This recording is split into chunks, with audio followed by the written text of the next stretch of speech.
c'est allumer un feu dans ta vie pour que tu cherches la présence de Dieu. Les multitudes ne pourront jamais rassasier ton âme. Mais la présence de Dieu va faire de toi l'homme ou la femme le plus heureux de la terre. Et Dieu va également commencer à te faire grandir dans différents niveaux spirituels. On va dire que tu dois toujours être bouillant pour Dieu, parce que il y a une chose que le diable attendra toujours, c'est que tu te refroidisses. Cette alliance avec Dieu, de toujours rechercher sa présence, sa vie, le sacrifice de Jésus sur la croix, parce qu'il est vraiment bouillant. De tout peuple, de toute personne, de tout âge, de toute nation, de tout type. Nous puissions garder notre Bible ouverte dans le livre de Jean 15, verset 16. Peut-être si Joshua veut lire le verset qu'il puisse le lire.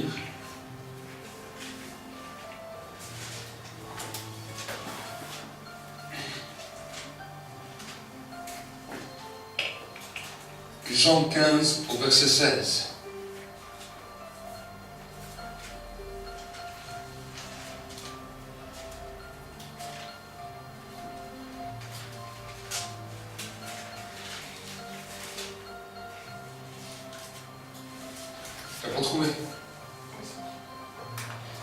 Ce n'est pas vous qui m'avez choisi, mais c'est moi. Je vous ai choisi et je vous ai établi afin que vous alliez et que vous portez du fruit, et que votre fruit demeure, afin que ce que vous demanderez au Père, en mon nom, il vous le donne. Ce que je vous commande, c'est de vous aimer les uns les autres. Amen. La Bible nous dit la chose suivante. C'est Jésus qui vient parler à ses disciples. Alors que ses disciples se posaient des fois des questions. La Bible nous dit que ses disciples, à certains moments, ils commençaient même à se comparer. Ils disaient, oui, lequel est le meilleur, lequel est ceci, lequel est cela. Et les disciples se posaient beaucoup de questions. Nous pouvons marcher avec le Seigneur et nous pouvons avoir toutes sortes de priori.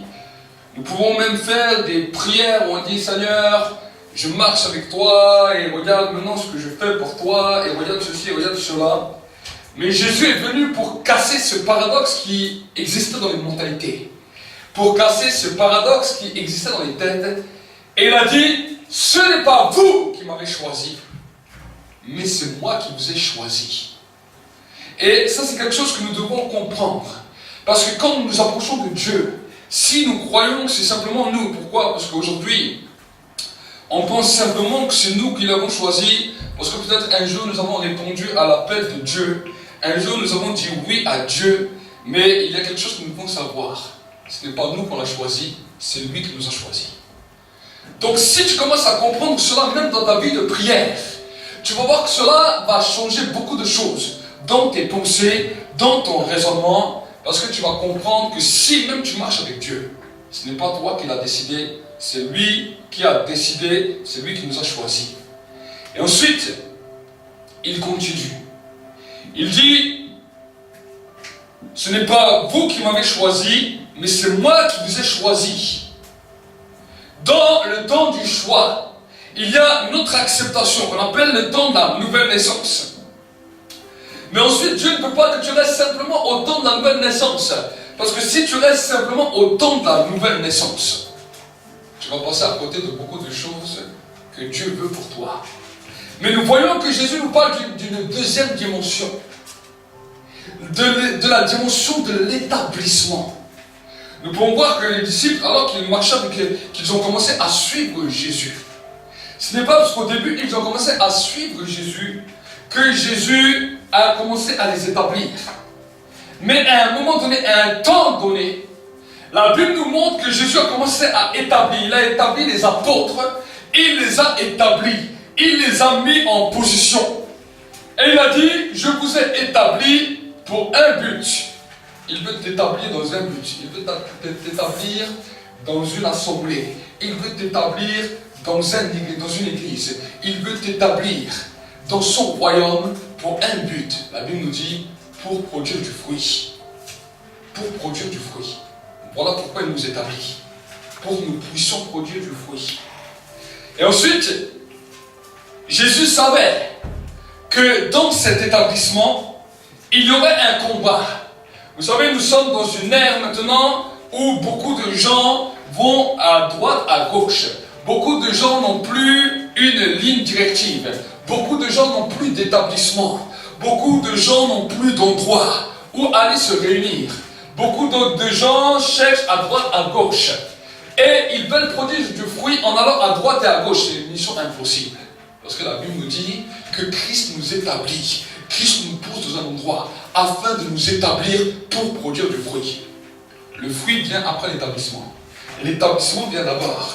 Et ensuite, le but de l'établissement, le but du processus de Dieu, le but de savoir où Dieu nous veut, où Dieu veut que nous puissions être posés, c'est pour produire du fruit. Ça, c'est le but. Et voici maintenant là où le combat du diable vient. Là où le diable essaie de déstabiliser les enfants de Dieu. Pour ne pas qu'ils soient établis, pour qu'ils soient dispersés. Parce qu'il sait que s'ils les dispersent, s'ils n'ont pas d'établissement, s'ils n'ont pas un endroit où ils sont établis, jamais ils ne produiront de fruits. Même s'ils ont reçu tous les dons spirituels, même s'ils ont reçu toutes les capacités, s'ils n'ont pas compris ça, la Bible nous dit que jamais ils ne pourront produire de fruits. Jésus, il continue à parler. Parce que quand Jésus a parlé à Pierre, il lui a dit, tu es Pierre, et sur cette pierre, je bâtirai mon église. Donc il nous parle de l'établissement que lui-même a construit. Et lui-même, quand la Bible nous dit, il a donné un établissement, il n'a pas fait simplement un établissement comme nous on pense, dans lequel l'église, corps de Christ, est dans toute son immensité. La Bible nous dit, il a pris un homme, on appelait Pierre, qui était le symbole de la responsabilité. Lui qui était le responsable de l'église primitive. Lui qui était un des leaderships de l'église primitive. Il lui a dit, tu es Pierre, et sur cette pierre, je bâtirai mon église. Il a parlé à un homme. Pourquoi? Parce que dès la fondation du monde, dès que Dieu a commencé à interpeller l'homme, la Bible nous dit que Dieu se choisit toujours une personne, derrière qui, un couple, derrière qui il voulait mettre une multitude. La Bible nous dit que Dieu a parlé à Abraham et à son épouse. Et que quand Dieu a commencé à leur parler, il a voulu faire d'eux un père, une mère de multitude. C'est ce qu'il a fait. Vous voyez que chaque fois que Dieu parlait à travers les prophètes, déjà même dans l'Ancien Testament, Dieu se choisissait un homme, derrière qui des hommes et des femmes allaient se mettre pour maintenant accomplir la destinée de Dieu, pour que maintenant cela puisse établir du fruit. Et nous voyons que dans le Nouveau Testament, Jésus n'a pas changé de cap, il a pris Pierre, il l'a établi pour que maintenant, ceux qui vont suivre, ceux qui restent avec lui, puissent commencer à produire du fruit. C'est ça les règles que Dieu a mis en place. Et ensuite Jésus continuera à dire, il dit, si votre fruit demeure, c'est ce qu'il nous dit, si ton fruit demeure, si ta position que tu as prise reste ferme, si tu ne changes pas ni à droite ni à gauche, ton fruit commence à se manifester. Vous avez un fruit, pour qu'il puisse se manifester, tu ne peux pas prendre un arbre à fruits et le déplanter toujours dans une autre terre, parce que chaque fois que tu le déplantes, chaque fois que tu changes de terre, au bout d'un moment il ne produit plus de fruits. Il attend d'être établi dans une terre qu'il sait qu'il va rester. Mais quand il est dans une terre maintenant propice, dans la terre qu'il doit être, là au bout d'un certain temps, va commencer à produire du fruit, et ce fruit va devenir visible. Et la Bible nous dit que maintenant, si ton fruit demeure, tout ce que tu demanderas au Père en mon nom, tu le recevras. Il nous a dit tout. Il ne nous a pas dit un petit peu ou une prière ou une simple petite prière d'exaucement. Il dit tout ce que tu demanderas au Père en mon nom, il vous le donnera. Donc ça, c'est quelque chose que nous devons comprendre. Et nous devons apprendre à saisir l'établissement. Nous voyons que Jésus a commencé avec Pierre, mais qu'ensuite, quand l'apôtre Paul était là aussi, voici maintenant, Dieu a utilisé un autre homme aussi pour faire d'autres œuvres dans lesquelles des hommes, des femmes étaient attachés à son ministère, étaient attachés à lui, et maintenant, parce qu'ils étaient attachés, le fruit commence à demeurer. Nous allons voir dans l'Ancien Testament comment la transmission de manteau, la transmission de bénédiction, la sphère d'influence a commencé à bouleverser un homme Et j'aimerais que nous puissions ouvrir notre Bible dans le livre de 1 Roi 19, verset 19. 1 Roi 19, verset 19. Et nous allons voir ensemble la vie d'un homme qui a été bouleversé.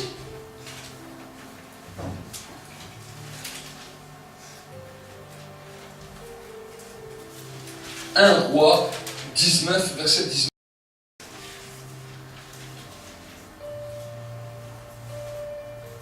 Si quelqu'un veut lire, 1 Roi 19, verset 19. Élie partit de là et il trouva Élisée, fils de Shaphat, qui labourait. Il y avait devant lui 12 paires de bœufs, et il était avec le 12e. Élie s'approcha de lui et jeta sur lui son manteau. Encore. Élisée, quittant ses bœufs, courut après Élie et dit : Laisse-moi embrasser mon père et ma mère, et je te suivrai. Élie lui répondit : Va et reviens, car pense à ce que je t'ai fait. Après s'être éloigné, Élie y revint prendre une paire de bœufs, qu'il offrit en sacrifice avec la tâche de bœuf. Il fit cuire la chair et la donna à manger au peuple. Puis se leva, suivit Élie et fut à son service. Amen. Nous allons prier ensemble. Merci, cher Saint-Esprit, pour ta présence. Merci, Saint-Esprit, parce que c'est toi qui viens impacter ton Église. Merci, Saint-Esprit, parce que ce n'est pas nous-mêmes qui nous sommes établis, mais c'est toi qui es venu nous établir. Et Seigneur, mon Dieu, mon roi, nous voulons ouvrir les temps des vérités. Nous voulons ouvrir les temps de révélation.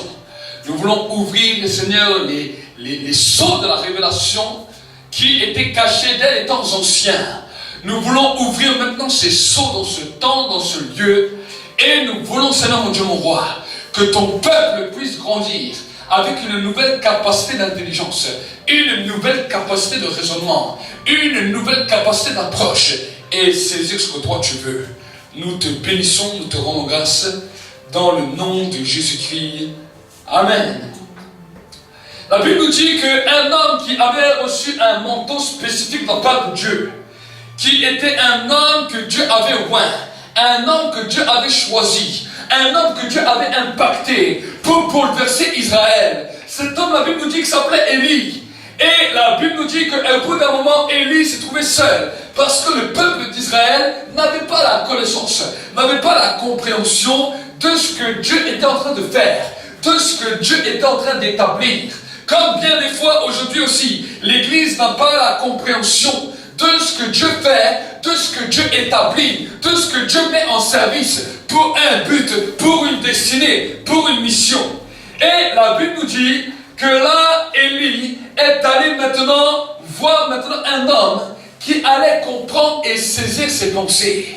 Et cet homme s'appelait Élisée. Élisée qui faisait partie d'une famille qui était riche. Élisée qui était là dans une famille où il ne manquait de rien. Élisée qui avait tous ses besoins et qui était un serviteur et un bon travailleur. La Bible nous dit Élie partit de là et il trouva Élisée, fils de Shaphat, qui labourait. Élisée était déjà en train de labourer, Élisée était déjà en train de travailler, Élisée était déjà en train dans une position de prière. Élisée voulait aller plus loin, mais Élisée était bloqué parce qu'il ne comprenait pas l'endroit et le temps où il devait être établi. Donc il priait Dieu, il cherchait Dieu, il était là avec Dieu, mais il n'arrivait pas ni à percer, ni à saisir ce que Dieu avait prévu pour lui. Bon nombre de chrétiens sont comme Élisée. Ils passent du temps avec la présence de Dieu. Ils passent du temps avec Dieu. La présence de Dieu les visite.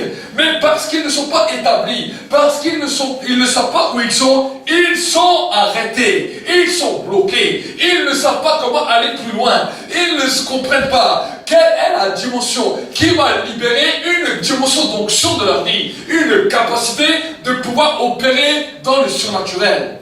Voici la vie d'Élisée. Et Élie était connu comme un homme d'onction. Élie était connu comme un homme qui savait faire bouger les choses. Parce qu'il avait fait tomber le feu du ciel. L'onction était venue. La puissance était venue. La gloire. Dans tout Israël, tout le monde parlait d'Élie. Tout le monde savait qui il était. Et tout le monde soupirait à le ressembler. Mais les gens ne comprenaient pas que pour pouvoir ressembler à un homme, pour pouvoir opérer dans le surnaturel, il faut être attaché à l'homme de Dieu, il faut être attaché à l'onction, il faut comprendre les instruments que Dieu veut utiliser. Et la Bible nous dit que Élie passa près de lui et il était, regardez ce que la Bible nous dit, il y avait devant lui 12 paires de bœufs et il était avec la 12e. Elle passa près de lui, Élie passa près de lui et jeta sur lui son manteau. Vous savez, la dimension de jeter sur une personne le manteau est quelque chose de prophétique. Souvent les gens courent. On a vu dans les milieux chrétiens, les gens courent à droite, à gauche. Dès qu'on parle d'onction, dès qu'on parle de feu, dès qu'on parle de puissance, dès qu'on parle de miraculeux, les gens viennent, les gens accourent. Les gens viennent. Et quand l'onction est libérée dans une réunion, quand l'onction, l'atmosphère de l'onction est libérée, c'est le même signe que du temps d'Élisée.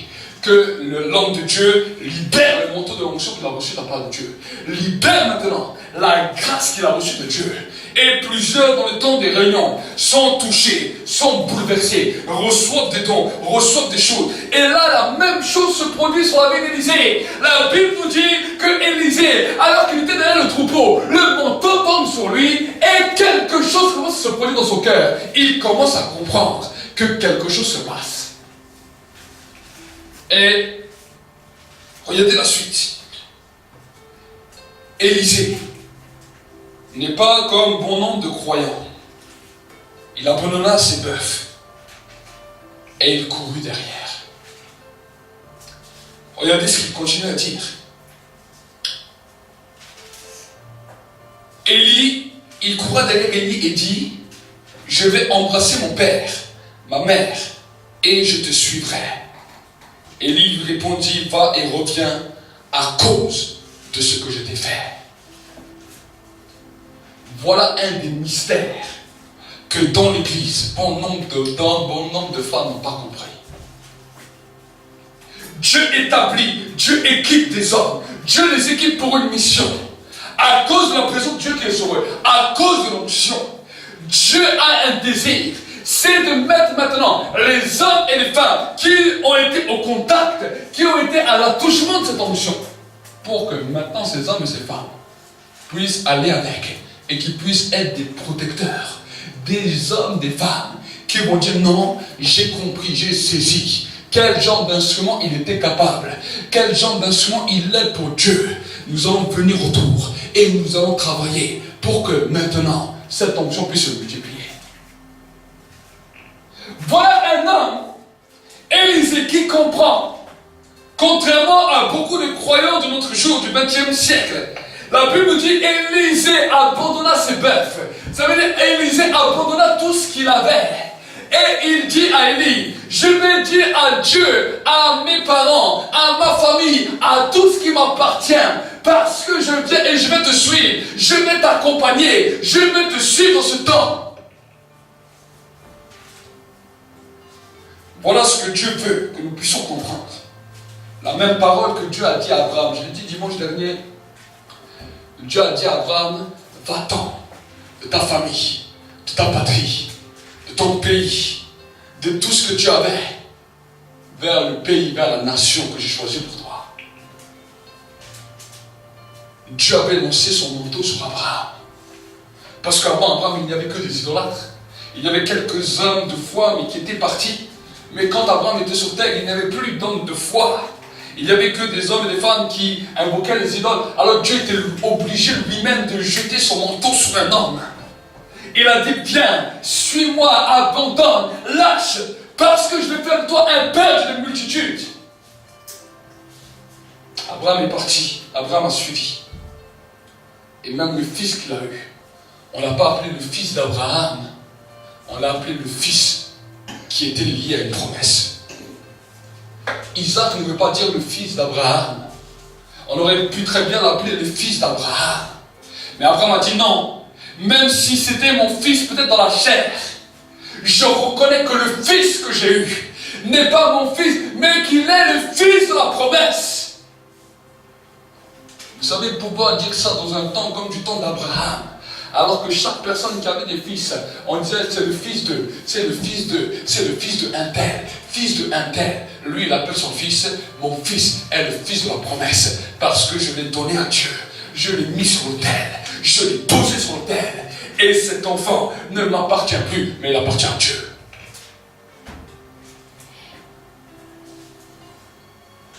Et nous voyons que Abraham a connu le temps du sacrifice. Regardez, la Bible nous dit, ensuite il continuera. Le prophète lui dit à Élisée, il lui dit, va et reviens à cause de ce que je t'ai fait.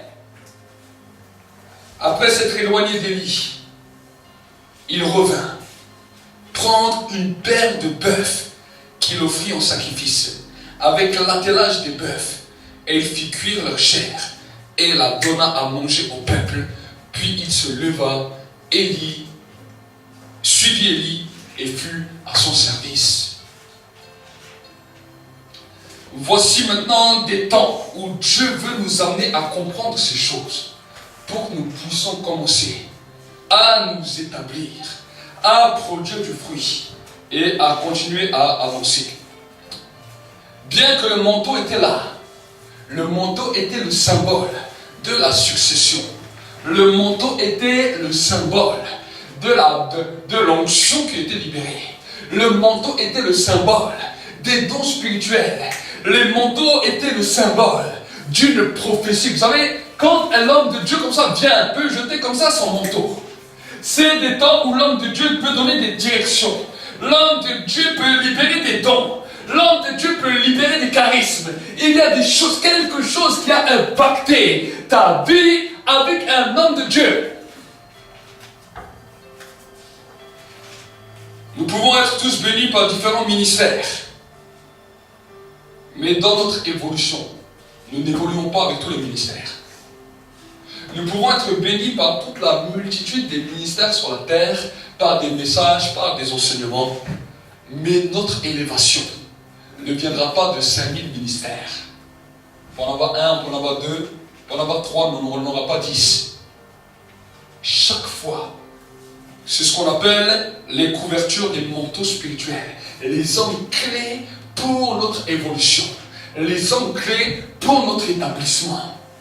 C'est des hommes que Dieu a oints. C'est des hommes que Dieu a établis. C'est des hommes que Dieu a positionnés dans un endroit pour une mission spécifique. Des hommes qui ont pu déverser dans ta vie. Des hommes que tu sais que l'onction maintenant commence à bouleverser ta vie, à secouer ta vie. Alors ne fais pas comme la plupart des gens d'Israël qui n'ont pas compris qui était Élie. Mais fais comme Élisée, qui a commencé à abandonner tout ce qu'il avait. Il n'a pas regardé ni sur sa famille, ni sur rien du tout. Il a tout laissé et il a suivi. C'est quelque chose que nous devons comprendre. Parce que beaucoup d'enfants de Dieu qui avaient des temps d'appel, qui avaient des fois des prophéties, qui avaient des fois été impactés, n'ont pas compris cela. Et parce qu'ils n'ont pas compris cela, ils peuvent mourir dans cette terre sans avoir rien vu de tout ce que Dieu a dit. La prophétie est liée au manteau. L'appel est lié au manteau. Tout ce qui nous détermine est lié avec un manteau. Et si nous comprenons cela, nous allons comprendre et saisir que Dieu a préparé ces choses si nous-mêmes nous sommes prêts à l'accepter. Nous-mêmes, pour notre part, avec mon épouse, nous avons eu la grâce d'avoir eu deux pères spirituels. Un des premiers qui nous a amenés jusqu'à un certain niveau. Et quand nous avons continué, jusqu'à aujourd'hui, nous avons encore un père spirituel. Nous avons un couple qui sont un modèle pour nous. Un couple qui sont un modèle dans lequel nous savons que Dieu utilise souvent pour nous impacter. Même s'ils ne sont pas là loin. Quand la première fois, Dieu nous les avait fait découvrir en 2008. Il nous avait montré c'était qui le pasteur Ricardo Rodriguez, son épouse. Quand nous sommes allés la première fois en Colombie, si Dieu ne m'aurait pas dit de rester ici, j'aurais tout abandonné ici, je serais parti là-bas. J'ai dit à mon épouse, on va tout laisser, on va partir en Colombie. Je voulais tout laisser ici en France. J'ai dit, Dieu nous a connectés. J'ai dit, on va là-bas. Mais quand on est allé là-bas la deuxième fois, nous avons reçu une parole prophétique dans laquelle un frère est venu, il nous a dit, non, voilà, Dieu a dit qu'il va faire, qu'il va continuer l'œuvre, qu'il commence ici, en Europe là-bas. Et vous faites partie de cela. C'est à cause de cela qu'on est resté ici. Sinon, nous serons pas ici à 7h qu'il est, nous serons partis en Colombie. Pourquoi? La première fois que Dieu m'avait montré, le premier des pères spirituels que j'ai commencé à suivre, je l'avais juste entendu prêcher. La première fois, je me suis assis, il n'y avait pas beaucoup de monde, je m'étais assis, je l'ai entendu prêcher. J'ai vu, et là, le Saint-Esprit m'a parlé. Et il m'a dit, c'est maintenant là où je veux te libérer des choses pour toi. C'est toi maintenant que tu dois lâcher tout ce que tu as parce que je veux libérer des dons, je veux libérer des charismes. Je ne savais ni prêcher, je n'exerçais même pas les dons spirituels. J'allais simplement dans les rues parler aux gens de Jésus. Je voyais de temps en temps quelques guérisons, mais je ne connaissais rien ni aux dons spirituels ni à rien. Et je suis allé le voir. Et il m'a parlé de Élie Élisée. Le premier jour où je lui ai parlé, il m'a dit Élie Élisée. Et là, le Saint-Esprit m'a saisi. Le Saint-Esprit m'a bouleversé. J'ai laissé tout ce que j'avais. Je suis allé partout où j'allais, où j'étais, j'ai tout laissé, j'ai tout abandonné. Le Saint-Esprit m'a demandé de lâcher tout, même dans mon point de vue familial. Lâcher mes parents, lâcher mes frères, tout. Et c'est là où j'ai vu que Dieu a activé les dons que beaucoup de serviteurs avaient prophétisé sur moi. Beaucoup d'hommes avaient prophétisé beaucoup de choses sur moi. Beaucoup de personnes avaient parlé de beaucoup de choses. Et là, tout d'un coup, les choses ont commencé à se mettre en place. Les dons ont commencé à se manifester. Les manteaux ont commencé à tomber. La gloire a commencé à tomber.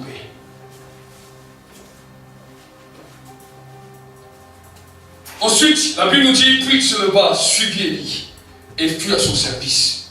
Avant de le suivre, il a fait un sacrifice et ensuite, il a commencé. Mais la Bible nous dit qu'il ne s'est pas arrêté simplement à ce temps-là. Nous allons ouvrir encore notre Bible dans le livre de 2 Corinthiens 10, verset 13. Et nous allons voir ensemble ce que l'apôtre Paul est en train de nous dire. 2 Corinthiens 10, verset 13. J'aimerais vraiment que vous puissiez comprendre cela, parce que c'est des choses qui sont importantes. Pas simplement ceux qui mais ceux aussi qui sont sur le net, ceux qui nous suivent. 2 Corinthiens 10, verset 13. Nous allons voir ensemble ce que la Bible nous dit. 2 Corinthiens 10, au verset 13. Si quelqu'un veut lire. 2 Corinthiens 10, au verset 13.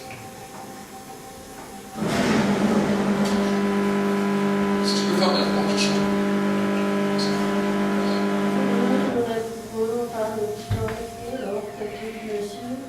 Nous prendrons au contraire pour mesure et limite la tâche que Dieu nous a assignée de manière à nous faire venir aussi jusqu'à nous. Nous ne dépassons pas nos limites comme si nous étions parvenus jusqu'à vous, car c'est bien jusqu'à vous que nous sommes arrivés avec l'évangile de Christ. Encore un petit peu. Ce n'est pas l'autre tout Jésus, ce n'est pas c'est par votre autrui que nous nous glorifions, mais c'est avec l'espérance, si votre foi augmente, peut grandir encore davantage parmi nous, selon les limites qui nous sont assignées, et d'annoncer l'évangile au-delà de chez vous, sans nous glorifier de ce qui a été fait dans les limites assignées à d'autres, que celui qui se glorifie dans le Seigneur. Amen. Dans ma version, il nous dit, nous n'osons pas nous égaler ou nous comparer à quelqu'un. Dans le verset 13, il nous dit, pour nous, nous ne voulons pas nous glorifier hors de toute mesure. Nous prendrons au contraire pour mesure le domaine que Dieu nous a départi en nous faisant parvenir ainsi jusqu'à vous. Nous ne dépassons pas nos limites comme si nous n'étions point parvenus jusqu'à vous, car c'est bien jusqu'à vous que nous sommes arrivés avec l'évangile du Christ. L'apôtre Paul est en train de parler à l'église de Corinthe. Il est en train de parler des limites que Dieu lui a données, de la mission que Dieu lui a donnée, des stratégies que Dieu leur a données, pour que l'église puisse continuer à s'attacher, pour que l'église puisse continuer à non seulement le soutenir, mais à marcher avec lui pour arriver dans la dimension que Dieu a voulu qu'il arrive. Donc il est en train de les encourager, de les interpeller pour que l'Église puisse continuer à maintenir ce cap. Et nous allons continuer ensemble. Et nous allons continuer à lire dans le livre de 2 Rois 2, verset 2. Nous allons voir ensemble ce que la Bible nous dit. 2 Rois 2, verset 2. Le livre des Rois est super parce qu'il y a beaucoup de choses qui sont marquées dedans.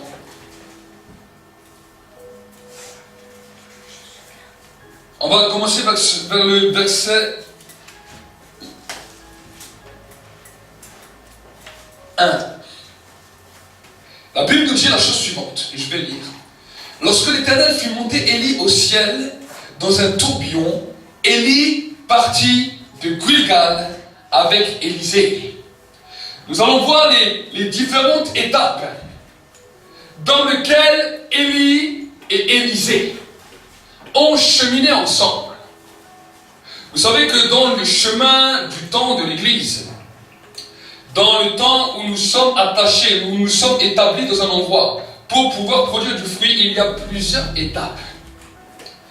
Et vous savez que des fois, beaucoup de personnes ont simplement à la pensée de dire je vais aller dans une église pour pouvoir prêcher l'évangile, ou je vais aller dans une église pour pouvoir exercer un ou deux ou quelques dons spirituels. Je vais aller dans une église là où je vais trouver mon avantage. Je vais aller dans une église là où simplement je pourrais chanter ou être dans la chorale. Beaucoup de gens ont toutes sortes de raisonnements. Je vais aller dans une église pour devenir intercesseur et faire partie d'une grande équipe d'intercession. Mais ce n'est pas cette dimension que Dieu attend des hommes et des femmes qui viennent à l'église. Ce n'est pas simplement dans cette dimension. Ne viens pas simplement à l'église pour simplement dire je vais devenir prédicateur. Ne viens pas à l'église simplement pour dire je vais faire ceci ou je vais faire cela. Viens à l'église et je dis Seigneur, tu m'as établi ici. Même si peut-être j'ai la plus petite des missions dans l'église, je vais être content parce que je vais aider maintenant un des hommes que tu as établi pour pouvoir entrer dans sa destinée, pour pouvoir entrer dans le plan que tu lui as donné, et parce que je vais faire cela, je vais avoir ma récompense. Tout ce que je vais demander, je vais le recevoir. C'est ça, c'est dans cette position que nous devons venir dans la maison de Dieu. C'est dans cette position. Pourquoi? Parce que la Bible nous dit que Élie a jeté le manteau sur Élisée.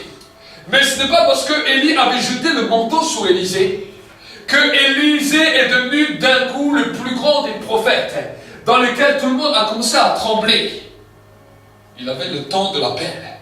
Il avait le temps de l'appel, mais Élisée était un homme qui comprenait, qui savait que maintenant, il devait accompagner Élie là où il allait. Pourquoi? Parce que vous savez qu'avant ce temps, il y a quelque chose de dramatique cette fois-ci. Élie a fait tomber le feu du ciel. Et quand Élie a fait tomber le feu du ciel, quelque chose a commencé à se produire. Tout Israël avait parlé d'Élie. Tout Israël avait parlé de ce qu'il faisait. Tout Israël avait vu. Mais le lendemain qu'il a fait tomber le feu du ciel, Jézabel s'est levé contre Élie. Au point que Élie a dû fuir. Comment un homme qui a amené une révolution dans la dimension de l'onction, dans la dimension du Saint-Esprit, dans la dimension du feu, dans la manifestation tangible de la présence de Dieu, a dû fuir. Pourquoi? Parce qu'il n'a pas trouvé d'hommes et de femmes qui ont dit ce jour-là, on va venir autour de toi et nous maintenant on va faire ta protection. Il n'a pas trouvé cela, bien qu'il a travaillé et il a manifesté les œuvres de Dieu publiquement. Les gens étaient prêts à sacrifier 450 prophètes de Baal ce jour-là. Ils étaient prêts à les égorger. Ils étaient prêts à faire couler le sang. Ils étaient prêts à dire l'Éternel seul est Dieu. Mais aucun d'eux n'a pu dire à Élie, maintenant ne t'inquiète pas, nous sommes là avec toi. Et tu as une mission, tu as une vocation. Nous allons être autour de toi et nous allons te servir. Aucun ne fait ça. La Bible nous dit qu'Élie a dû commencer à partir. Et Élie est parti. Il est allé sur le mont Carmel. Et là, il commence à prier Dieu. Il commence à se trouver seul. Et il dit, Seigneur, dans Israël, tous t'ont abandonné. À quoi me sert-il encore de vivre? À quoi me sert-il encore de rester? Ils ont vu les œuvres manifestes de ta présence. Ils ont vu l'accomplissement de la puissance. Et pourtant, ils n'ont pas suivi. Et là, Dieu lui dit, mais tu sais, tu n'es pas seul. Mais il y a 7000 personnes à travers tout le pays qui n'ont pas fléchi le genou devant Baal. 7000 personnes.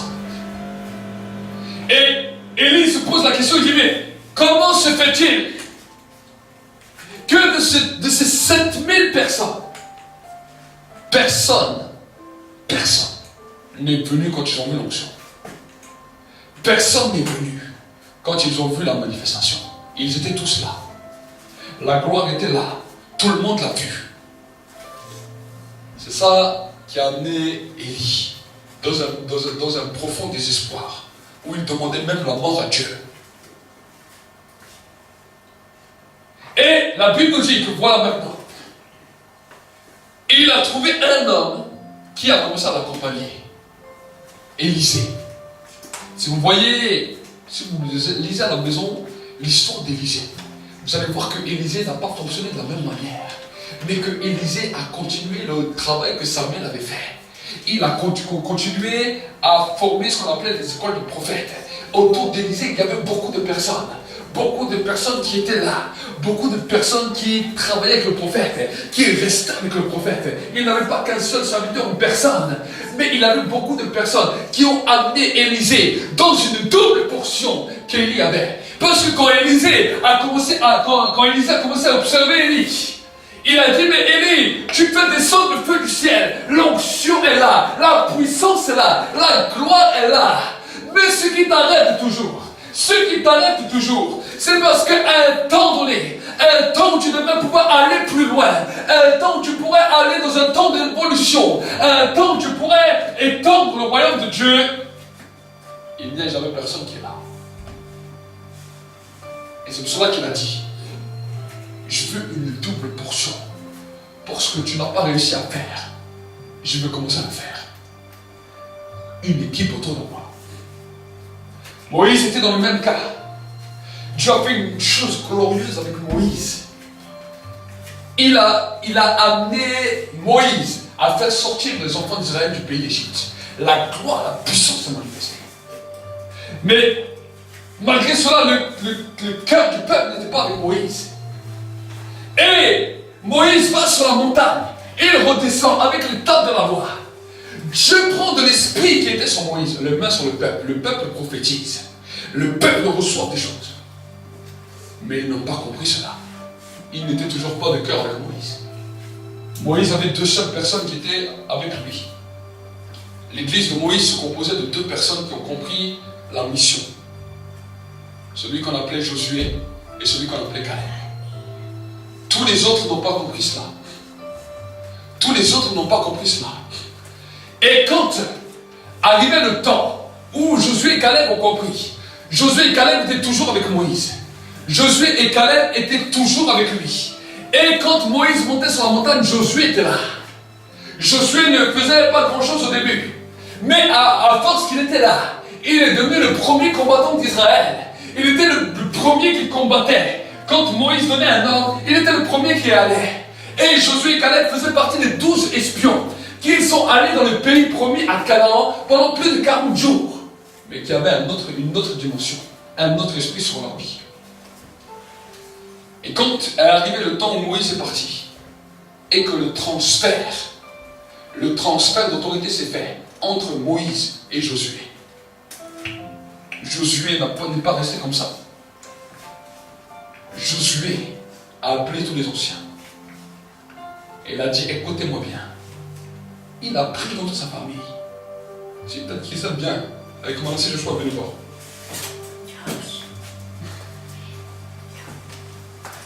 Il a pris comme ça sa famille. Il a appelé tous les anciens d'Israël. Il a dit, si vous ne voulez pas servir Dieu, nous on a une mission. Nous on a une vision. Moi et ma maison, nous servirons l'Éternel. Il a dit ça aux anciens. Il a dit, Moïse n'a pas fait comme ça. Moïse n'avait pas compris cela.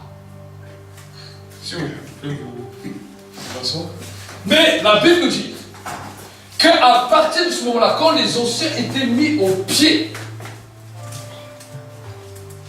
ils ont compris que s'ils ne se mettaient pas autour de l'homme qui avait reçu un mandat, eux-mêmes resteraient au désert. Leurs parents sont morts au désert. Leurs grands-parents sont morts au désert. Leurs arrière-grands-parents sont morts en tant qu'esclaves.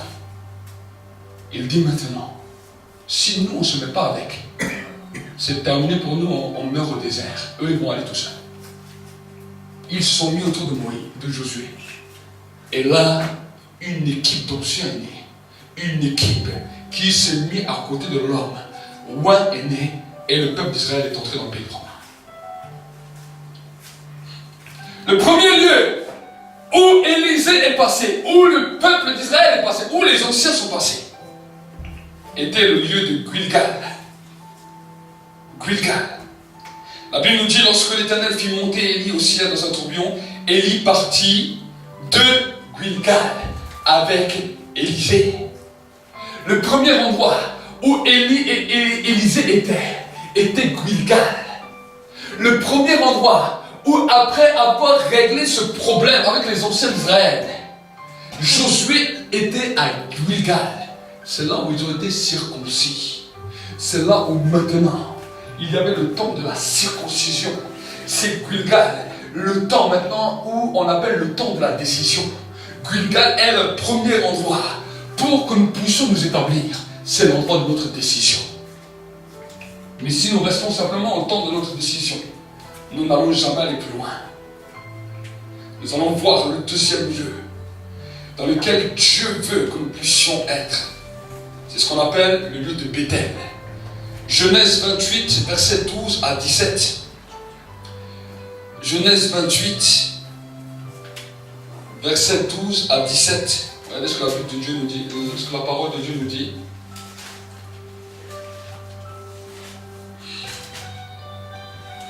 « 28, versets 12 à 17. La Bible nous dit la chose suivante. Il eut un rêve. Voici qu'une échelle était dressée sur la terre, et son sommet touchait au ciel. Les anges de Dieu, ils montaient et ils descendaient. Or, l'Éternel se tenait au-dessus d'elle. Et il dit, je suis l'Éternel, le Dieu d'Abraham, ton père, le Dieu d'Isaac, la terre sur laquelle tu es couché. Je te la donnerai à toi et à ta descendance. Ta descendance sera innombrable, comme la poussière du ciel, et tu t'étendras de l'ouest et au nord, au sud. Toutes les familles de la terre seront bénies en ta descendance. Voici, je suis moi-même avec toi et je te garderai partout où tu iras et je te ramènerai dans ce territoire, car je ne t'abandonnerai pas avant d'avoir accompli ce que je te dis. Jacob s'éveilla de son sommeil et dit certainement, l'Éternel est présent dans cet endroit et je ne le savais pas. Il eut de la crainte et dit que cet endroit est redoutable. Ce n'est rien moins que la maison de Dieu. C'est la porte des cieux. Et Jacob se leva de bon matin. Il prit la pierre qu'il avait placée sur sa tête. Il l'érigea en stèle et versa de l'huile sur son sommet. Il donna le nom de Béthel à cet endroit. Mais la ville s'appelait d'abord, portait le nom de Luz. Amen. Béthel, c'est celle qu'on appelle la maison du trésor. C'est la maison dans laquelle tu vas venir. C'est ton église locale dans laquelle tu vas t'attacher. Parce que quand on parle d'un oint, on ne parle pas simplement du oint, mais on parle aussi de l'endroit où est le oint. Ce qu'on appelle l'église. Ce qu'on appelle l'établissement. C'est pour cela que c'est important que vous puissiez savoir là où vous allez. Parce que si vous savez là où vous allez, que vous êtes établi, vous ne pouvez pas être établi avec 50 000 endroits, avec 50 000 personnes. Bien que nous pouvons aimer tous les endroits du monde, nous ne pouvons pas être établis dans tous les endroits. Bien que tu peux aimer toutes les maisons de tout ton pays, tu as une maison à toi, une maison où tu es né, ou une maison où tu as grandi, une maison qui t'est propre. La Bible nous dit que dans le monde spirituel c'est pareil. Et c'est ce qu'on appelle Béthel, c'est le deuxième endroit. Et nous devons nous attacher à l'endroit. Et peut-être si Dieu montre que peut-être ton endroit est à 500 km, est à 1000 km, est à 200 km, est à 300 km, et que c'est Dieu qui t'a montré l'endroit. C'est toi, tu restes simplement où tu es. Et tu dis pas, oui, maintenant je vais partir de l'endroit où j'habite, vers l'endroit où Dieu veut me placer. Je veux aller maintenant dans cet endroit. C'est toi qui es en train de détruire tout ton avenir. C'est toi qui arrêtes tout ton avenir. Si Dieu te place quelque part, si Dieu te place avec un homme, et que toi tu refuses de suivre les choses à cause peut-être de ton confort, à cause peut-être de tout ce que tu avais, c'est toi-même qui fermes la porte de ton avenir. Dieu te laisse un temps, mais ce temps ne sera pas éternel. Si toi tu ne comprends pas ça, et si toi tu ne veux pas comprendre et saisir ça, tu fermes la porte toi-même de ta destinée.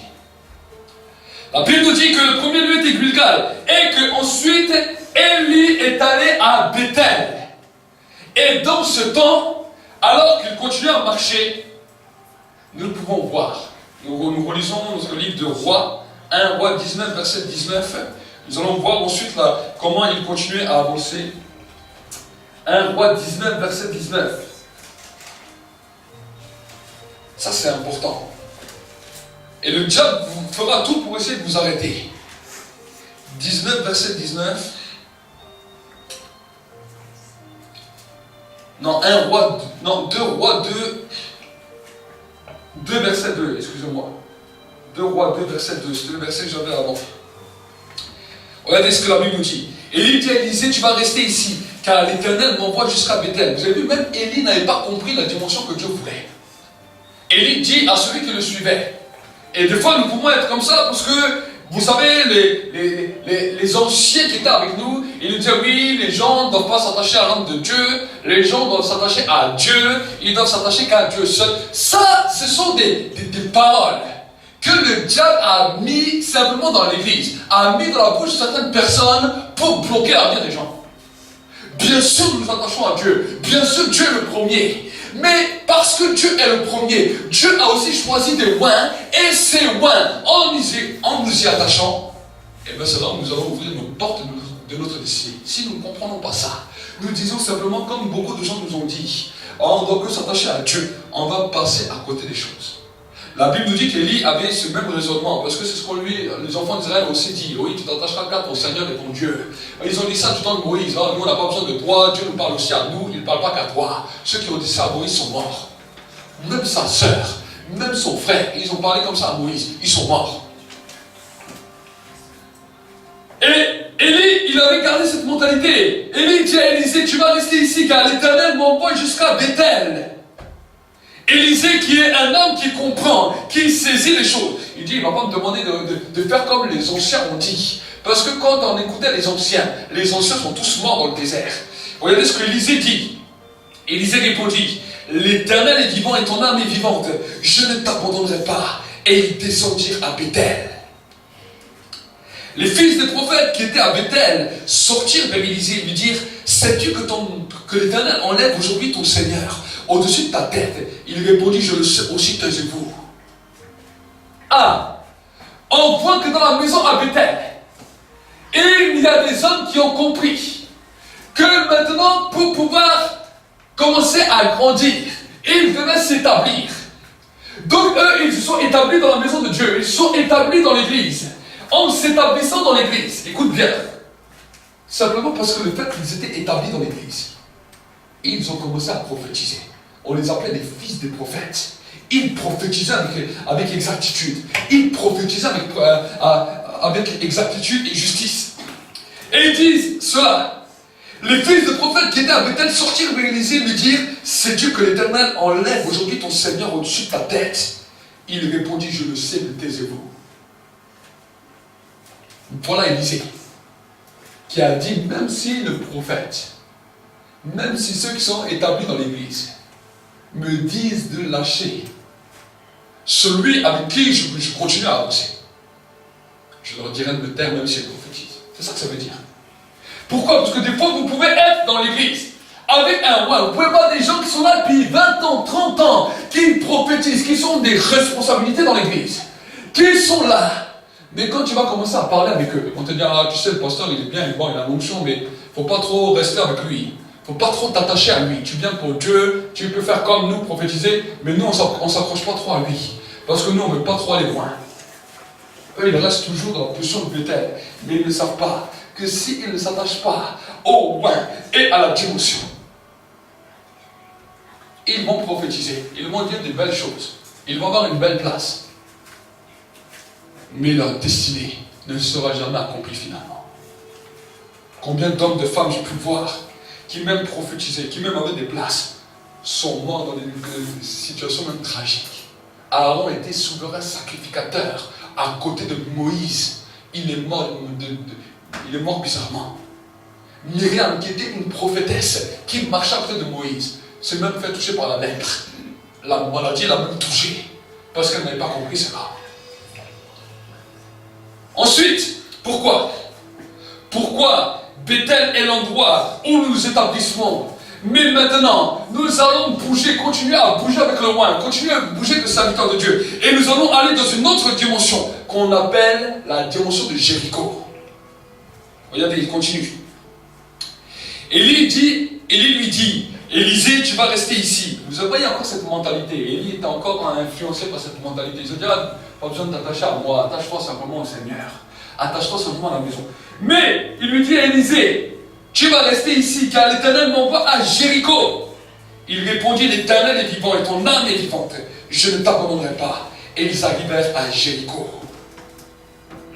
Vous savez que Jéricho, vous pouvez regarder dans le livre de Josué 6, verset 26, ce que la Bible nous dit par rapport à Jéricho. Josué 6, verset 26, nous n'allons pas le lire, mais je vais vous l'expliquer. La Bible nous dit que l'Éternel a voué Jéricho à l'interdit. Et que l'Éternel a dit à Josué, celui qui rebâtira Jéricho, il mourra, il en paiera le prix fort, il mourra. Pourquoi? Parce que Jéricho était le symbole des forteresses. Et le symbole des forteresses d'Israël était la première ville que Israël a rencontrée, avec toutes les grandes fortifications. Et je veux te dire que quand tu es établi à Bethel, et tu continues à marcher avec le roi, il y a des temps maintenant où tu vas arriver face à des forteresses dans tes pensées, des forteresses dans ton mentalité, des forteresses dans tes raisonnements. Et que la dimension de la louange et de l'adoration, par rapport à tes questions, vous savez, le diable vient toujours avec des forteresses. Oui, mais le serviteur n'est pas peut-être plus si parfait que je le pensais, le serviteur n'est pas si... On a toutes sortes de pensées, toutes sortes de raisonnements qui viennent, toutes sortes de critiques. Et ces critiques, ces raisonnements viennent souvent par rapport au serviteur de Dieu. J'ai vu plusieurs groupes qui étaient avec nous. Plusieurs fois que chaque fois je parlais avec eux. Pourtant, ils vivaient l'onction, ils manifestaient, ils étaient établis. Et à un moment donné, des fois, je ne comprenais pas. Parce que comme là, plusieurs sont venus me dire, mais tu sais, des fois, même quand on vient à l'église, même quand on entend prêcher, l'onction est là, la puissance est là. Mais si tu savais comment on pense méchant sur toi, si tu savais comme je t'en veux, si tu savais comme je suis en colère contre toi, si tu savais comme des fois, je ne te supporte pas. Plusieurs m'ont dit ça. Au début, moi-même, je ne comprenais pas. Je dis, mais pourquoi ils me disent ça? Je dis, pourquoi ils me disent ça? Des fois, les gens sont venus me dire en face. Et une des personnes qui était carrément sortie avec moi, il a commencé dans l'église, il était avant de la drogue. À la fin, il vient chez moi et me dit, je suis content de tout ce que Dieu a fait, mais je ne suis pas content que Dieu l'a fait avec un arabe. Il est venu, il m'a dit ça. Les gens me parlaient comme ça. Des gens qui étaient bénis après des temps d'onction, des gens même qui étaient guéris, délivrés, visités. Il venait me voir, il me dit, mais si tu savais, j'entends que des insultes sur toi, j'entends que des paroles mauvaises sur toi. Quand je dois venir à l'église, c'est un combat. Je n'ai pas compris ce qui se passait. Mais maintenant, je sais qu'après Bethel, après l'établissement, pour que tu puisses aller plus loin, il faut que tu arrives à Jéricho. Jéricho. C'est le temps où tu fais tomber toutes ces forteresses, où tu dis, je suis. Tu m'as montré l'homme de Dieu, peu importe qui il est, peu importe comment qu'il est. Je ne veux pas garder sur ceci ou cela, mais je veux te louer, je veux t'adorer, et je veux continuer avec lui, même si tout le monde dit le contraire, même si ma propre pensée dit le contraire. Je vais faire un temps de louange, un temps d'adoration, jusqu'à ce que les forteresses tombent comme Jéricho est tombé. Ce qu'on appelle les forteresses. Et je veux vous dire que chaque Chaque personne qui décide de s'établir, qui décide d'obéir, qui décide d'être à Bethel, il va être face à Jéricho. C'est là où c'est là où les anciens, c'est là où les fils des prophètes ont échoué. Ils n'ont pas voulu aller à Jéricho, parce qu'ils restaient déjà dans leur première mentalité. Pour aller à Jéricho, il faut aller au-delà de tes pensées. Pour aller à Jéricho, il faut aller au-delà de tes forteresses. Et ce n'est pas simplement ici que ça parle, mais c'est l'apôtre Paul qui nous dira dans le livre de 2 Corinthiens 10, verset 4, par rapport aux forteresses, par rapport aux pensées. Il dit, j'abats toute forteresse, je renverse toutes les pensées qui se lèvent, qui se dressent contre la connaissance de Dieu, qui vous empêchent d'entrer dans votre héritage, qui vous empêchent d'entrer dans la manifestation de ce que Dieu a prévu pour vous.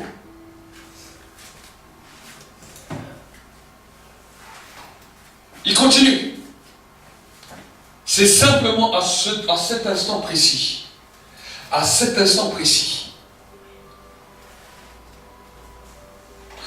les fils des prophètes, vous voyez qu'il y avait d'abord des premiers fils des prophètes qui étaient à Bethel. Mais dans le verset 5, on nous dit les fils de prophètes qui étaient restés à Jéricho. Donc on voit qu'il y a un fils de prophète qui est resté dans simplement l'établissement. D'autres fils de prophètes qui voulaient aller plus loin, qui voulaient arrêter leur raisonnement, arrêter leur forteresse. S'approcher d'Élisée et lui dire, sais-tu que l'Éternel enlève aujourd'hui ton Seigneur au-dessus de ta tête? Il répondit, je le sais, taisez-vous. Ils sont allés plus loin, ils ont voulu ne pas regarder à ces temps de forteresse. Et peut-être que des fois, Élie a peut-être fait une erreur. Et que l'erreur les a ramenés à reconstruire une forteresse. La Bible nous dit, Josué a dit, Dieu a dit à Josué, celui qui rebâtira Jéricho trouvera la mort. Certains qui arrivent à Jéricho, qui étaient même des fils des prophètes, qui étaient établis, à un moment donné, ont voulu suivre le roi. Mais peut-être parce que le roi peut-être n'a pas fait comme eux. Vous savez, des fois, il y a des gens qui viennent, ils veulent vous donner des prophéties pour que vous faites comme eux, ils veulent. Et si vous ne les écoutez pas dans l'église, comme eux, ils veulent, ils remettent quelque chose. Ah, celui-là, il n'écoute jamais, il n'écoute pas Dieu, il va tomber, il va se ramasser. Ils reconstruisent une forteresse. Ça arrête leur destinée. Et la mort spirituelle est là. Ils prophétisent toujours. Ils sont toujours dans l'église. Ils sont toujours établis. Mais ils n'avancent plus. Voici les fils de prophètes qui sont restés à Jéricho. Et ils prophétisent encore. Et ils redisent avec les mêmes raisonnements que ceux qui étaient à Bethel. Ils lui ont dit, ton Seigneur, ton Père va être enlevé.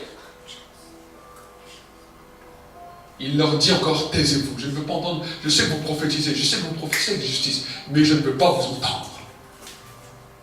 Je ne veux pas vous entendre. Voici maintenant un nouveau temps où la Bible nous dit, Élie a toujours ce même raisonnement. Élie lui dit, tu vas rester ici car l'Éternel m'envoie au Jourdain. Il répondit, l'Éternel est vivant, ton âme est vivante, je ne t'abandonnerai pas. Et ils poursuivent tous deux leur chemin. J'aimerais parler même aux hommes de Dieu, même aux hommes d'église.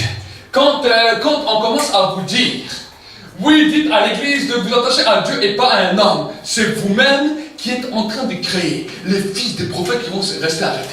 Les fils des prophètes qui s'arrêtent. Les fils des prophètes qui ne l'avancent plus. Élie avait cette même mentalité. Voici son problème. Voici ce qui empêchait que des hommes puissent venir avec lui. Voici ce qui empêchait que des hommes puissent tout quitter pour le suivre. Parce qu'il disait toujours, reste ici, je dois aller là-bas. Je dois aller là. Reste ici, ne me suis pas. Voici des dimensions de mentalité qui ont détruit, qui ont ruiné des églises. Même, tu peux voir une église grande et puissante. L'homme de Dieu n'a pas beaucoup de conseillers autour de lui. L'homme de Dieu n'a pas beaucoup de personnes qui sont vraiment autour de lui. Tu écoutes les gens dans l'église, ils critiquent l'homme de Dieu, ils critiquent le roi, ils parlent comme ça. Ils disent, moi je viens à l'église, je ne m'attache pas à l'homme, je m'attache à Dieu. Et son onction, même s'il a une grande onction, même s'il a une onction qui peut décupler les choses, qui peut bouger toutes les choses, son onction est comme stérile dans l'église. L'onction peut voyager à travers les ondes. Les gens qui peuvent regarder ces vidéos peuvent être touchés et guéris, délivrés. Les gens qui peuvent l'entendre à l'autre bout du monde, quand il va faire des campagnes, des croisades, peuvent être touchés par la puissance de son onction. Ils peuvent être bouleversés. Des villes entières peuvent être changées. Quand il revient dans son église, l'onction est quasi inerte parce que des mentalités ont détruit ça.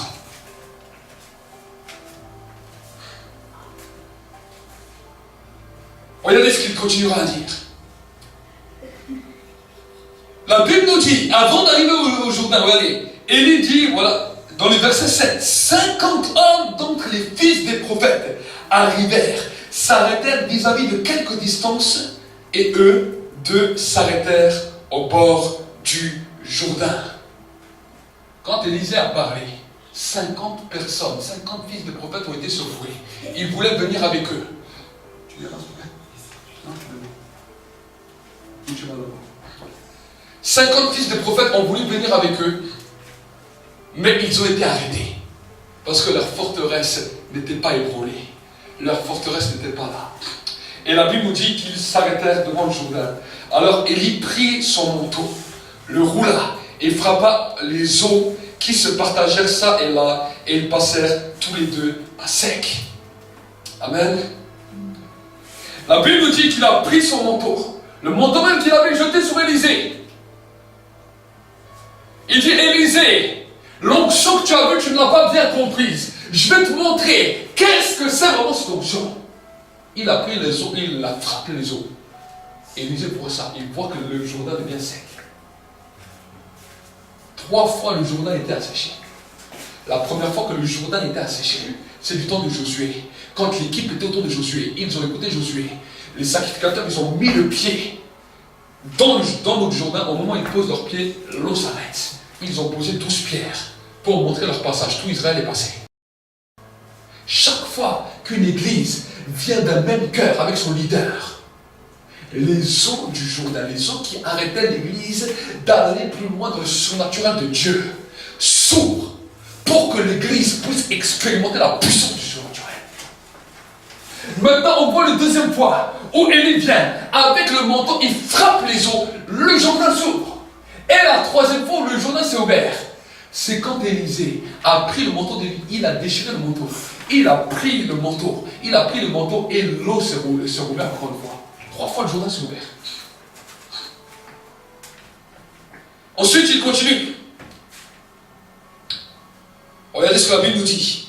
Élie prit son manteau, le roula et frappa les eaux qui se partagèrent, ça et là, et ils partagèrent tous deux à sec. Lorsqu'ils eurent passé, Élie dit à Élisée, demande ce que tu veux que je fasse pour toi, avant que je sois enlevé d'avec toi. Élisée répondit, qu'il y ait sur moi, je te prie, une double part de ton esprit. Avant, nous avons vu dans le premier verset, que si votre fruit demeure, tout ce que vous demanderez au Père en mon nom, dira Jésus, je vous l'accorderai. Maintenant, nous voyons la dimension de l'exaucement total. Élisée a réussi à suivre, à marcher avec Élie dans toutes les dimensions. Joshua, mets-toi là-bas. Dans toutes les dimensions. Dans toutes les dimensions. Et la Bible nous dit que quand il est arrivé à que les forteresses étaient réellement mortes, qu'il pouvait suivre l'homme de Dieu, peu importe l'endroit, peu importe la situation, peu importe la circonstance, il a dit, je m'accroche, je m'appuie, je me pose maintenant sur cette parole, je reste maintenant sur cette position que j'ai prise. Ils ont passé le Jourdain ensemble. Ils ont vu la dimension du surnaturel. Ils ont passé le surnaturel. Et là, à ce moment-là, Élie a compris l'erreur qu'il avait faite. Il allait partir, mais il l'a compris à la fin. Il dit, qu'est-ce que tu veux que je fasse pour toi? Demande tout ce que tu veux que je fasse, et je l'accomplirai. La même parole que Jésus a dit, si votre fruit demeure, tout ce que vous demanderez au Père en mon nom, il vous l'accordera. Voici le problème de l'exaucement. Le problème de l'exaucement, c'est que nous ne venons pas aller dans la maison de Dieu, où nous ne cherchons pas de différents endroits, nous allons pour les bonnes valeurs. Pourquoi? Parce que la Bible nous dit, mon peuple périt parce qu'il manque la connaissance. Ici dans l'église, je ne vous dis pas que si Dieu vous a impacté, vous venez simplement ici pour devenir prédicateur. Ce n'est pas ça que je vous dis. Je vous dis, si Dieu vous a impacté, vous savez, j'ai pu voir avec mon épouse maintes et maintes fois la main de Dieu. Nous avons vu la puissance de l'onction se manifester de manière puissante.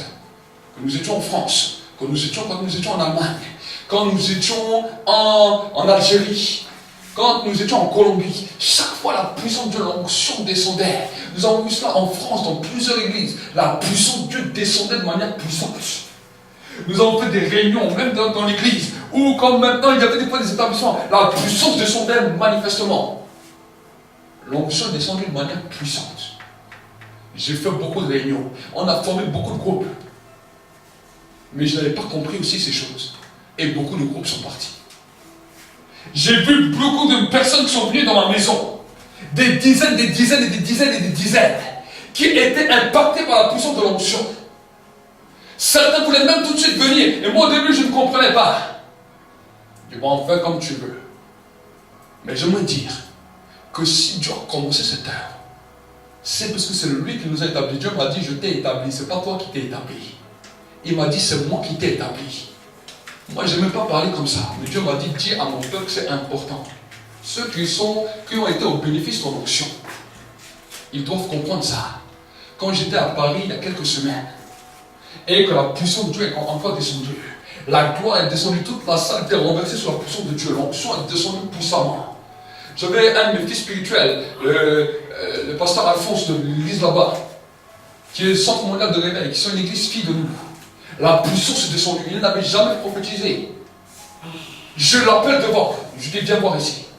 Je dis je dois prier pour toi et ta femme. J'ai prié pour lui et sa femme. Et ensuite Dieu m'a dit donne-lui un micro qu'il prophétise. J'ai donné un micro, il a commencé à prophétiser avec précision sur tout le monde. Et il est venu me voir à la fin. Il m'a dit j'ai jamais vu ça. Il m'a dit j'ai vu un manteau. J'ai vu le manteau. J'ai dit écoute bien. Je dis si tu as vu ça, à cause de ce que tu as vu, à toi maintenant de rester fidèle à ce que tu as vu. Il a dit je reste. Il a dit j'ai dit ne va pas ni à droite ni à gauche. Ne va pas ni à droite ni à gauche. Je dis écoute les enseignements. Commence à te maintenir dans la vision. Et tu verras lorsque Dieu va faire. Maintenant il commence à écouter les enseignements. Il commence à suivre, à se nourrir.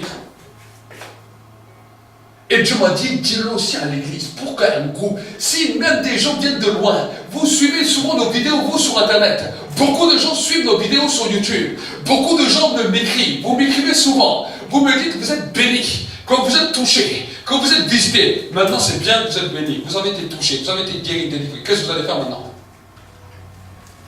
Est-ce que vous croyez que l'œuvre de Dieu se limite simplement à regarder derrière sa télévision ou son ordinateur et dire je suis béni? Si vous avez été béni, si vous avez été connecté au ministère, c'est parce que Dieu a quelque chose.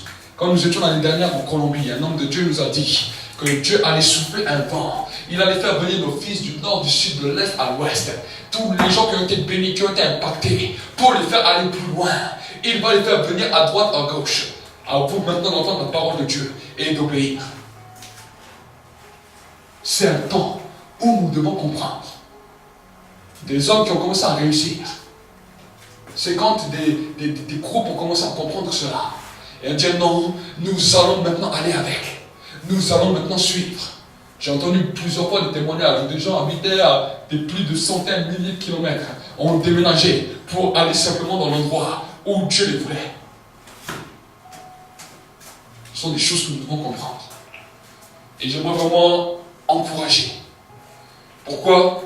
Parce que nous avons reçu une mission. Une mission. Dans cette mission, Dieu nous a parlé du réveil.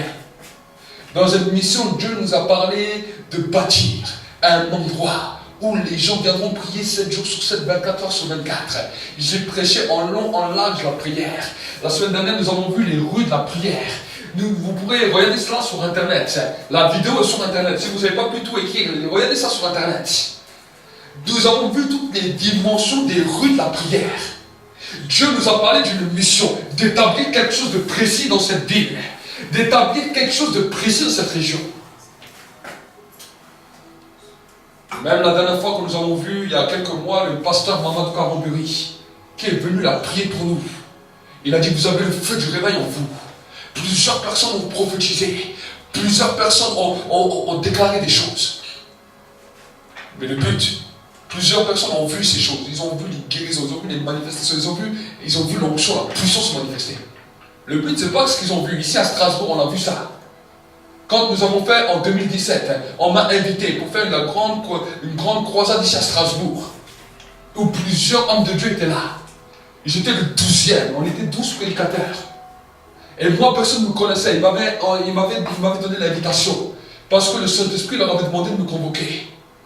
Il y avait aussi des pasteurs de Strasbourg qui étaient là, des pasteurs de Paris, des prophètes de Belgique, plusieurs, ici à Strasbourg, au jardin des Deux Rives. Vous pouvez regarder même la vidéo sur Internet.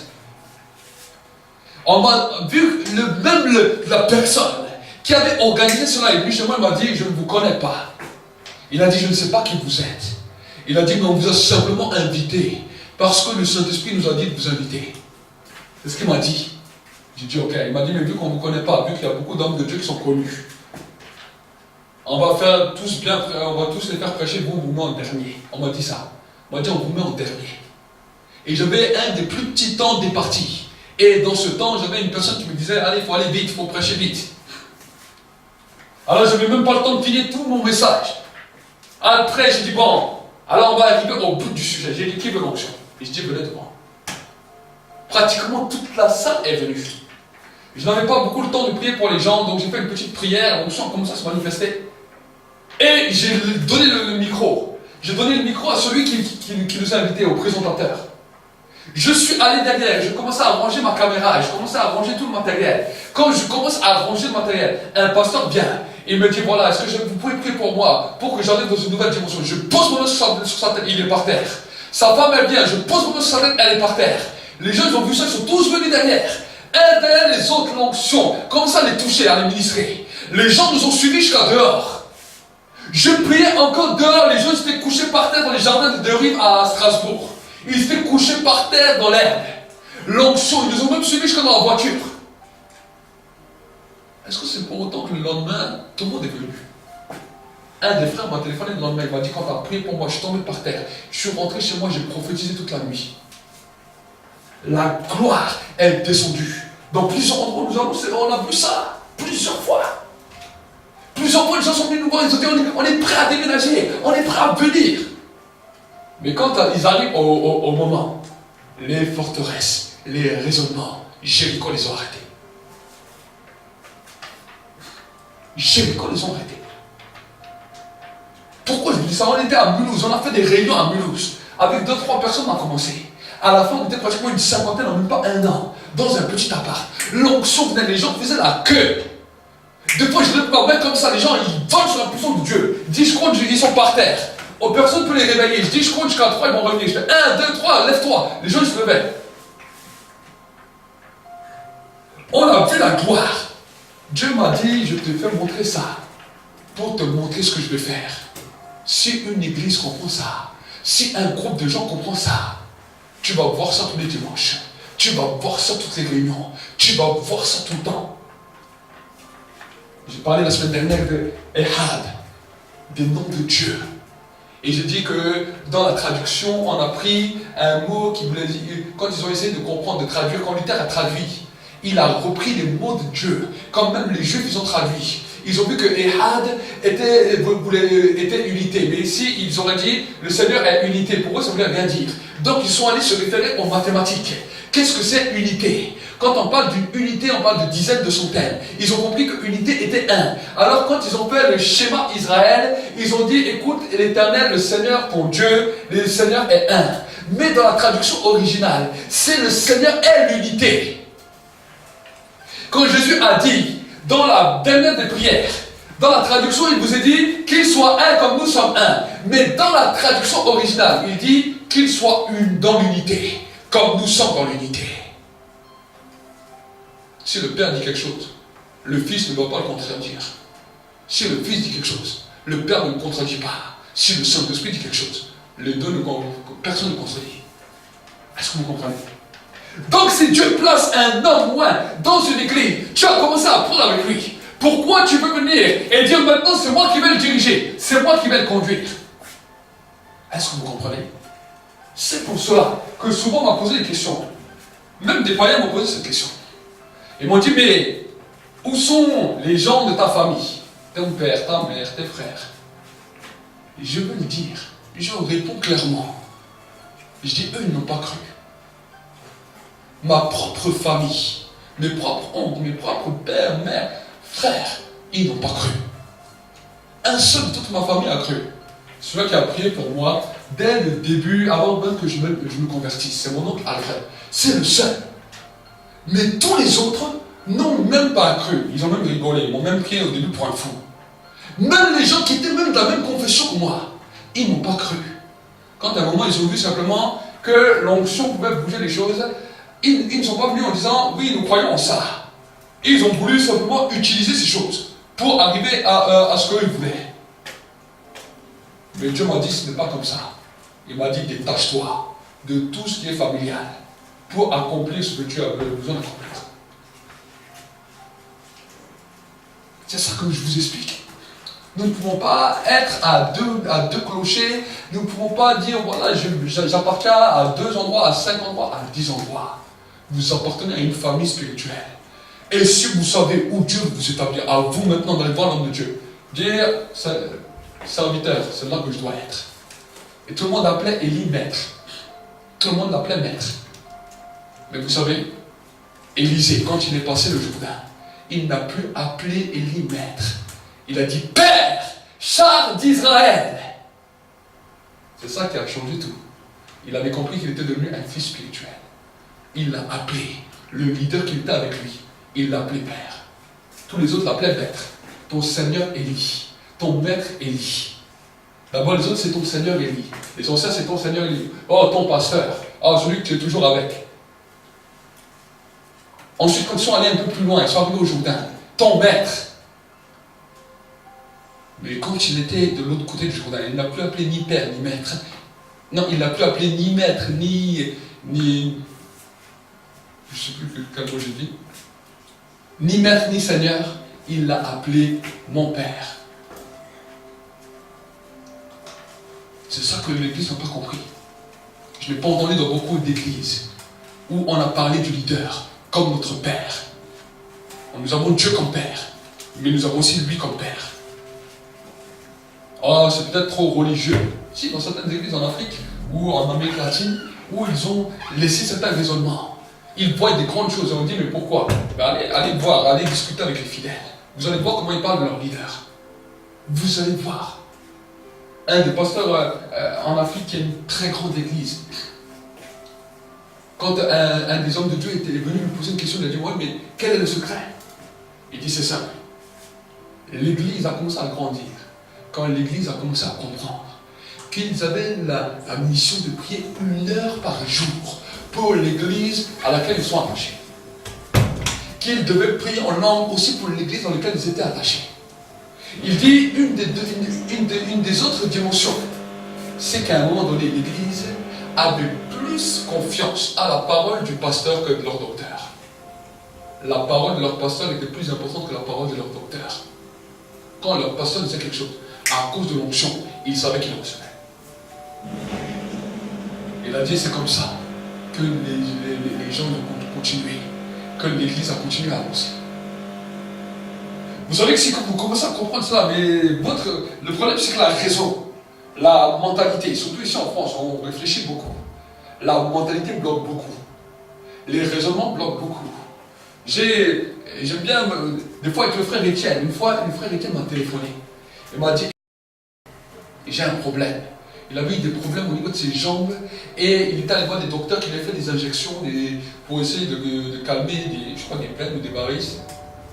Et sa jambe a gonflé, il n'arrivait même plus à la mettre dans une chaussure. Il me téléphone, il me dit voilà, j'ai un problème, je ne sais pas comment faire. Il m'a dit on va injecter tellement de trucs, ma jambe elle a gonflé.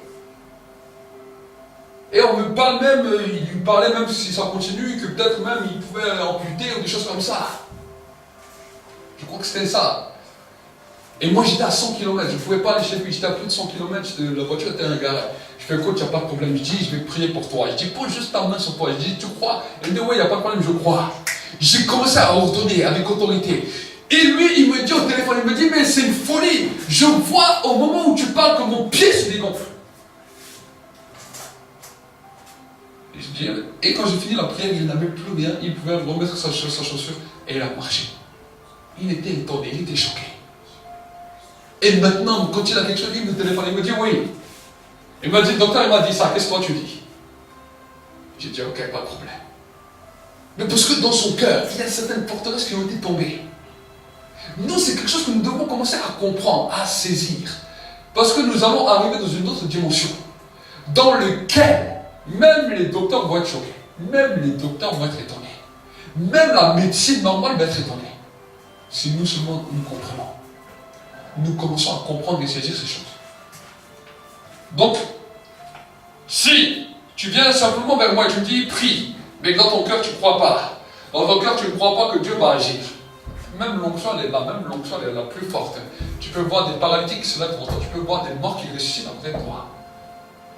Ça peut passer à côté à cause de la forteresse. Donc voilà quelques dimensions dans lesquelles vraiment je vous encourage d'aller. Et pour parler du journal encore, nous allons encore ouvrir notre Bible dans le livre de Ésaïe. C'est mon dernier verset, Ésaïe 11, verset 5.